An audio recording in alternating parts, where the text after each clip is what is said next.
Hi everyone, here we've got ONEPLUS Nord N10 5G, and let me show you how to set the camera timer on this device. So actually all you have to do is simply open the camera app, so let's tap on it, and to find the camera timer we have to tap on this 3 bars icon. As you can see right in the middle we've got the timer option. Now it is crossed out, so it means that it is off. In order to turn it on, just tap on it once. Now we've got the 3 seconds delay, and after tapping again we've got the 10 seconds delay. So let me show you this option. Just go back to the camera and tap on the shutter button.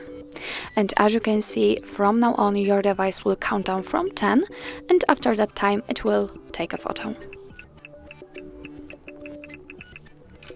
Okay, let's check another option. 3 bars icon, tap on the timer, let's choose the 3 seconds timer, tap on the shutter button, and the same situation, but now it is counting down from 3. Now let me show you how to turn off the timer. Just tap on the 3 bars icon and find the crossed out icon. Okay, let's get back, and as you can see, from now on your device will take photos right after touching the shutter button. So actually that's all. This is how to set the camera timer in your ONEPLUS Nord N10 5G.